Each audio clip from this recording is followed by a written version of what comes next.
ನಮಸ್ಕಾರ ಫ್ರೆಂಡ್ಸ್, ಕರ್ನಾಟಕ ಲೋಕಸೇವಾ ಆಯೋಗದಿಂದ ವಿವಿಧ ಗ್ರೂಪ್ಗಳಾದ ಬಿ ಮತ್ತು ಸಿ ಈ ಒಂದು ವೃಂದದ ಹುದ್ದೆಗಳಿಗೆ ಕನ್ನಡ ಭಾಷಾ ಪರೀಕ್ಷೆ ಮತ್ತು ಸ್ಪರ್ಧಾತ್ಮಕ ಪರೀಕ್ಷೆಗಳನ್ನು ಆಗಸ್ಟ್ ಹಾಗೂ ಸೆಪ್ಟೆಂಬರ್ ತಿಂಗಳಲ್ಲಿ ನಡೆಸಲು ಉದ್ದೇಶಿಸಿದ್ದು. ಅದರ ಒಂದು ವೇಳಾಪಟ್ಟಿಯನ್ನು ಅಭ್ಯರ್ಥಿಗಳ ಮಾಹಿತಿಗಾಗಿ ಇದೀಗ ಈ ಒಂದು KPSC ವೆಬ್ಸೈಟ್ನಲ್ಲಿ ಪ್ರಕಟಣೆ ಮಾಡಿದ್ದಾರೆ. ಸೊ ತಾವುಗಳು ಇಲ್ಲಿ ವೀಕ್ಷಿಸಬಹುದು.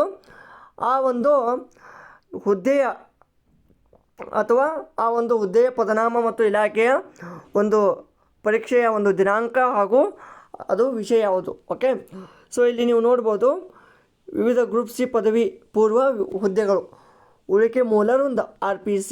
ಓಕೆ, ಇಲ್ಲಿ 16/8/2025 ಅಂದರೆ ಆಗಸ್ಟ್ ತಿಂಗಳ 16ನೇ ತಾರೀಕು ಕನ್ನಡ ಭಾಷಾ ಪರೀಕ್ಷೆ ಇರುತ್ತೆ. ಆಮೇಲೆ ಏನಪ್ಪ, ಈ ಒಂದು ವಿವಿಧ ಇಲಾಖೆಗಳಲ್ಲಿನ ಗ್ರೂಪ್ ಬಿ ಹುದ್ದೆಗಳಿಗೆ ಅದು RPC. ಓಕೆ, ಅವರಿಗೆ 17/8/2025 ಕನ್ನಡ ಭಾಷಾ ಪರೀಕ್ಷೆ ಇರುತ್ತೆ.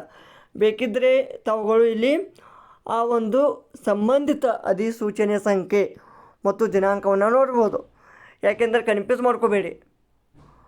ಆಮೇಲೆ ನೆಕ್ಸ್ಟು ಈ ಒಂದು ಕೃಷಿ ಇಲಾಖೆಯಲ್ಲಿನ ಕೃಷಿ ಅಧಿಕಾರಿ ಮತ್ತು ಸಹಾಯಕ ಕೃಷಿ ಅಧಿಕಾರಿ HK ವೃಂದ ಕನ್ನಡ ಭಾಷಾ ಪರೀಕ್ಷೆ ಸೆಪ್ಟೆಂಬರ್ 6ನೇ ತಾರೀಕು ಮತ್ತು ಸ್ಪರ್ಧಾತ್ಮಕ ಪರೀಕ್ಷೆ ಸೆಪ್ಟೆಂಬರ್ 7ರಂದು ಹಾಗೂ ಅಕ್ಟೋಬರ್ 4ರಂದು. ಹೀಗೆ 2 ದಿನಗಳ ಕಾಲ ಸ್ಪರ್ಧಾತ್ಮಕ ಪರೀಕ್ಷೆ ಮತ್ತು 1 ದಿನಗಳ ಕಾಲ ಕನ್ನಡ ಭಾಷಾ ಪರೀಕ್ಷೆ. ಅದೇ ರೀತಿ RPC ಅದೇ ಕೃಷಿ ಅಧಿಕಾರಿಗೆ RPC ವೃಂದದ ಹುದ್ದೆಗಳಿಗೆ ಸೆಪ್ಟೆಂಬರ್ 27ನೇ ತಾರೀಕು ಕನ್ನಡ ಭಾಷಾ ಪರೀಕ್ಷೆ ಮತ್ತು ಸೆಪ್ಟೆಂಬರ್ 28 ಹಾಗೂ ಅಕ್ಟೋಬರ್ 5ರಂದು ಸ್ಪರ್ಧಾತ್ಮಕ ಪರೀಕ್ಷೆಯನ್ನು ನಡೆಸಲು ಉದ್ದೇಶಿಸಲಾಗಿದೆ.